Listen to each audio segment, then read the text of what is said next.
एक बार एक इंसान अंदर से पूरी तरह से टूट चुका था। उसे जीवन में इतने धोखे मिले थे कि उसकी श्रद्धा और उसकी भक्ति बिल्कुल विलीन हो चुकी थी।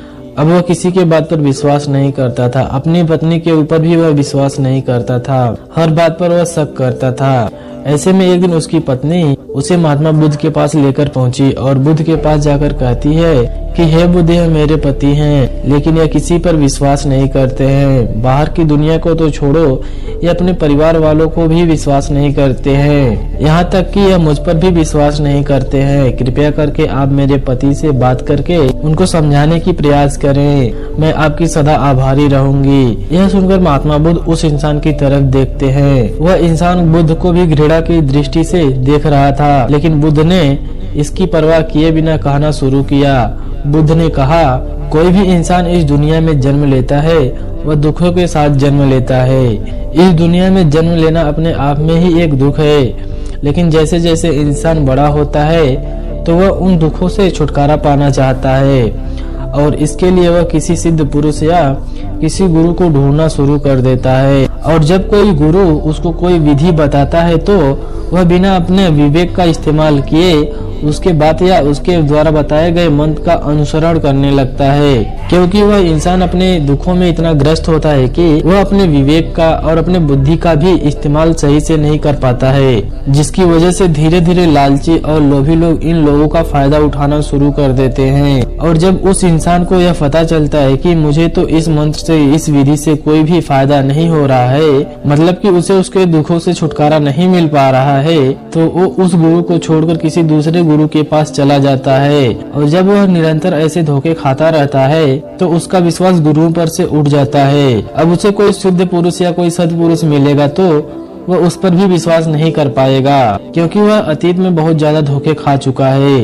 इसलिए एक संदेह उचित होता है, क्योंकि वह अपने विवेक को जागृत करना चाहता है। जिस इंसान में शक पैदा नहीं होगा वह इंसान अपने विवेक को जागृत नहीं कर पाएगा, अपनी आंखों को खोलकर इस दुनिया को नहीं देख पाएगा। लेकिन अगर उस सत्पुरुष की बातों से आपके सारे शक दूर हो जाते हैं तो आपका कर्तव्य बनता है कि आप उसे गुरु की भांति स्वीकार करें। इसके बाद बुद्ध ने कहा कि अक्सर एक इंसान दूसरे इंसान को ही गुरु के रूप में स्वीकार करना चाहता है, लेकिन समझने की बात यह है कि हम इंसान की अलावा दूसरी बहुत सी ऐसी चीजें हैं जिनसे हम सीख ले सकते हैं, जैसे कि पेड़ पौधे, प्रकृति, पशु इत्यादि इत्यादि। अगर हम आंखें खोलकर देखें तो बहती हुई नदी हमें गुरु की भांति प्रतीत होगी। बहती हुई नदी हमें सिखलाती है कि जीवन की धारा में बहते हुए चले जाओ, उससे संघर्ष मत करो, उससे लड़ो मत, बस उसके धारा के साथ बहते चले जाओ। और जिस प्रकार अंत में नदी जाकर समंदर में मिल जाती है, उसी तरीके से जीवन जाकर समंदर में मिल जाएगा। उसी प्रकार आत्मा का भी परमात्मा से मेल हो जाएगा। यह एक नदी की भांति है, यह एक नदी की सीख है, लेकिन हमने कभी नदी को आंखें खोलकर देखा ही नहीं। और इसी तरह से प्रकृति में हर चीज, हर वस्तु एक गुरु की भांति होती है जो हमें सीख देती है, लेकिन उसके लिए हमें अपना विवेक को जगाना जरूरी होता है। और अपना विवेक जगाने के लिए अपने आप से खुद से प्रेम करना सीखना होगा। अक्सर इंसान खुद से प्रेम नहीं करता है, तभी तो वह दूसरों के पास अपने दुखों का हाल खोजने के लिए जाता है। अगर इंसान खुद से प्रेम करता है तो सबसे पहले उसे दुखों का एहसास ही नहीं होगा, क्योंकि जहाँ प्रेम होता है वहाँ संताप नहीं होता। और दूसरी बात, जब आप खुद से प्रेम करने लगते हो तो आप किसी भी समस्या का हल अपने अंदर ही ढूंढ लेते हो। आप खुद के मन में उतरकर खुद से ही सवाल करते हो, और यकीन मानिए ऐसी परिस्थिति में अंदर से जवाब भी आता है। तो सवाल यह है कि खुद के प्रति प्रेम कैसे जागृत किया जाए। हम हमेशा उन्हीं लोगों से प्रेम करते हैं जो किसी न किसी रूप से हमें लाभ पहुंचा रहे होते हैं, चाहे वह किसी भी रूप में क्यों ना हो। अगर आपका प्रेम अनकंडीशनल होगा तो वह बिना किसी लोभ लालच के होगा, वह एक दिव्य प्रेम बन जाता है। फिर आपका प्रेम बाहरी चीजों पर भी निर्भर नहीं करेगा, क्योंकि वह प्रेम आपके अंतर्मन से हो रहा होता है, और वह प्रेम सबके लिए होगा, सर्वत्र होगा। और इस प्रकार के प्रेम को मैंने दिव्य प्रेम की संज्ञा दी है। जब आप संसार में किसी भी चीज से अनकंडीशनल प्रेम करने लग जाते हो तो आप अपने आप से दिव्य प्रेम करने लग जाते हो। ऐसे में आप मूल रूप से खुद से ही प्रेम कर रहे होते हो, और जब आप खुद से प्रेम करने लग जाते हो तो आप किसी भी समस्या का हल बाहर किसी से पूछने नहीं जाएंगे। आप उसी से पूछेंगे जिससे आप सबसे ज्यादा प्रेम करते हैं, और वह खुद आप हैं। आप खुद से ही सबसे ज्यादा प्रेम करते हैं, इसलिए आप खुद से ही समस्या का हल ढूंढ लेंगे। अब सवाल यह खड़ा होता है कि इस प्रेम को जागृत कैसे किया जाए। तो इसका एक छोटा सा प्रयास है। जब भी हमारे पास समय हो, मतलब हम कोई भी काम नहीं कर रहे हो, तो खाली बैठकर पेड़ पौधों की तरह, प्रकृति की तरह यह भावना बनाएं कि मेरे मन में उनके प्रति प्रेम उठ रहा है, और मेरी आंखों के माध्यम से वह प्रेम की तरंगे मैं उन पेड़ पौधों की तरफ भेज रहा हूँ, और बदले में वह पेड़ पौधे और पक्षी भी हमारी तरह प्रेम की तरंगे भेज रहे हैं। यह हमें महसूस करना होता है। जितना भी देर हो, आधा घंटा हो, 15 मिनट हो, 5 मिनट हो, यह हमें अभ्यास करना चाहिए। इससे हमारे अंदर प्रेम जागृत होता है, और उसके बाद हम अपने प्रति प्रेम का अनुभव कर सकेंगे। इसलिए जरूरी है कि खुद के विवेक को आप जागृत करें। किसी ठग से, किसी बहरूपिये से अपनी समस्या का हल पूछने से अच्छा है कि आप उसे किसी से ना पूछें, आप उसे खुद से ही पूछें। क्योंकि अगर आप किसी ठग से उस समस्या का हल पूछेंगे तो सिर्फ आपके दुखों में इजाफा होगा, उससे छुटकारा कभी भी नहीं मिलेगा। बुद्ध ने अपने आखिरी उपदेश में यह कहा कि अब दीपो भव, मतलब अपना दीपक खुद बनो, अपने अंदर के गुरु को पहचानो। और एक बार अगर आपको अपने अंदर के गुरु को पहचान हो गई तो आप प्रकृति में हर एक वस्तु से, हर एक चीज से, हर पक्षी से, इन हवाओं से, इन जानवरों से, इन सबसे सीख ले सकते हो। लेकिन उसके लिए दिव्य प्रेम का अभ्यास और विवेक को जागृत करना जरूरी होता है। जरा सोचिए, एक इंसान जो किसी दूसरे को अपना गुरु मानकर पूरी जिंदगी निकाल देता है, और आखिर में जब उसका खुलासा होता है कि मेरा गुरु मिथ्या था, वह ठग था, तो उस इंसान पर क्या गुजरी होगी। उसे तो अपनी पूरी जिंदगी बेकार लगने लगेगी, उसका खुद पर से विश्वास उठ जाएगा, वह कैसे किसी से नजरें उठाकर बातें कर पाएगा।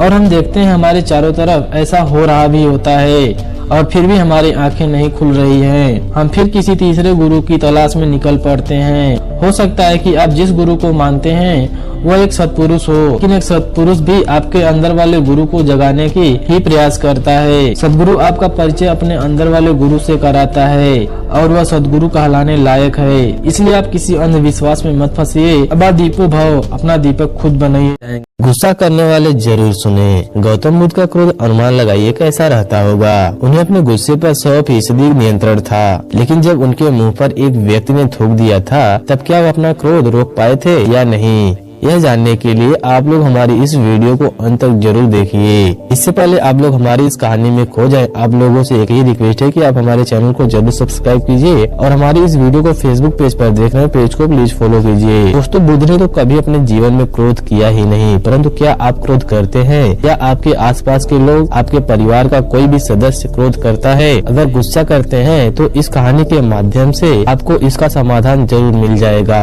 और आप क्रोध करना छोड़ देंगे। एक बार की बात है, महात्मा गौतम बुद्ध एक गांव में उपदेश दे रहे थे। उस उपदेश में गौतम बुद्ध बता रहे थे कि क्रोध एक अग्नि है, क्रोधित एक ज्वाला है, क्रोध एक विष है, क्रोध खुद का एक जहर है। क्रोध एक ऐसी अवस्था है जिस अवस्था में आप अपना आपा खो देते हैं। क्रोध करते वक्त क्रोधी व्यक्ति सामने वाले का नुकसान करना चाहता है, लेकिन दोस्तों यह कैसे संभव हो सकता है कि क्रोध आप करें और उस क्रोध की वजह से किसी दूसरे का नुकसान हो? यह तो कभी नहीं हो सकता। हाँ, यह जरूर होगा, उस क्रोध की वजह से आप जरूर परेशान होंगे, आपकी मानसिकता खराब हो सकती है, आपकी शारीरिक अवस्था जरूर खराब होगी। गुस्से में आप कुछ ऐसा बोल जाएंगे या कुछ ऐसा कर जाएंगे जिसकी वजह से आपकी इज्जत जरूर खराब हो जाएगी। क्रोध मानो इस तरह है कि आप खुद ही जहर पीना चाहते हैं और उस जहर का असर किसी दूसरे के शरीर पर देखना चाहते हैं। लेकिन यह कैसे हो सकता है? जब आप क्रोध रूपी जहर को खुद ही पी रहे हैं तो उसका असर आपके ऊपर ही होगा ना। जब महात्मा गौतम बुद्ध जी यह उपदेश दे रहे थे, उस दौरान उपदेश देते वक्त गांव के लोगों की भीड़ एकत्र हुई थी। उनमें एक क्रोधी व्यक्ति बैठा हुआ था। वह क्रोधी व्यक्ति इस बात को सुनकर और भी क्रोधित हो रहा था, क्योंकि कहीं न कहीं वह अपने आप की बेइज्जती महसूस कर रहा था कि महात्मा बुद्ध उस व्यक्ति की बेइज्जती कर रहे हैं। महात्मा गौतम बुद्ध जी के क्रोध के इस उपदेश को सुनते सुनते क्रोधित व्यक्ति इतना ज्यादा गुस्सा हो गया कि वह व्यक्ति वहाँ से उठकर और महात्मा गौतम बुद्ध के पास जाता है और उनके मुंह पर थूक देता है। गांव के लोग और शिष्यगण इस हरकत से भड़क उठे। उनका क्रोध ज्यादा था। ये सभी लोग उस क्रोधित व्यक्ति को मारने पर उतर आए थे, लेकिन महात्मा गौतम बुद्ध जी ने लोगों को शांत कराया। उन्होंने बड़े ही शांत स्वर में उस क्रोधित व्यक्ति से पूछा, भाई क्या तुम और भी कुछ कहना चाहते हो और कुछ करना चाहते हो मेरे साथ? वह क्रोधित व्यक्ति बिना कुछ बोले वहाँ से चला गया। गांव के सारे लोग और शिष्यों ने उनसे पूछा कि हे भगवान, वह बुद्धिहीन आपके मुंह पर थूक कर चला गया और आप क्रोधित भी नहीं हुए, आपको गुस्सा भी नहीं आया, यह कैसे हो सकता है? महात्मा गौतम बुद्ध जी ने कहा, क्रोध एक अग्नि और ज्वालामुखी की तरह होता है, इसके चपेट में आने से केवल अनर्थ ही होगा। उसने गलत कार्य किया, अगर उसी तरह मैं भी क्रोधित हो जाऊं तो मैं भी गलत कार्य कर देता। वह व्यक्ति हो सकता है किसी परेशानी में रहा हो, किसी बात को लेकर परेशान हो रहा हो, जिसकी वजह से उसने यह गलत कार्य किया। गांव के सारे लोग महात्मा गौतम बुद्ध जी की बात को भली भांति समझ गए और अपने गुस्से को शांत कर लिया। फिर अगले दिन महात्मा गौतम बुद्ध दूसरे गांव में उपदेश दे रहे थे। उसी दौरान वह गुस्सैल व्यक्ति महात्मा गौतम बुद्ध के चरणों में जाकर गिरकर रोने लगता है और कहा कि महात्मा, अभी मेरा गुस्सा शांत हो गया है।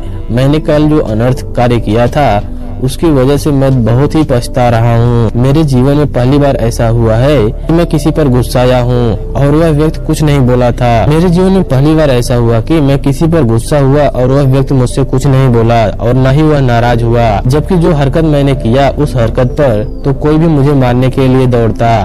कल रात से मुझे नींद नहीं आई है। सुबह से मैं आपको ही खोज रहा हूँ। खोजते खोजते आपके चरणों में आकर गिर पड़ा हूँ। मुझे माफ कर दीजिए। महात्मा गौतम बुद्ध जी ने कहा, कोई बात नहीं, मैं उस बात को कब का भूल चुका हूँ। मैं तो उस वक्त भी उस बात पर गौर नहीं किया था जब तुमने मेरे मुंह पर थूका था। फिर उस व्यक्ति ने कहा कि आप महान हैं। इतना सारा हो जाने के बावजूद भी आप मुझसे नम्र स्वभाव से बात कर रहे हैं। मेरा दोष देने के बजाय मुझे बचाने की कोशिश कर रहे हैं। ये सब नासमझ क्रोध की वजह से हुआ है। इस पाप के लिए मैं आपसे क्षमा चाहता हूँ। गौतम बुद्ध जी ने कहा, तुम्हारा पश्चाताप ही तुम्हें तुम्हारे क्रोध के अग्नि से मुक्त दिलाया है। जाओ सुखी रहो। दोस्तों, क्रोध करके हम अपने दिमाग को खराब करते हैं। क्रोध करके हम अपने जबान से कुछ भी उल्टा सीधा बोल देते हैं। क्रोध करके हम बेवजह किसी से झगड़ा कर लेते हैं।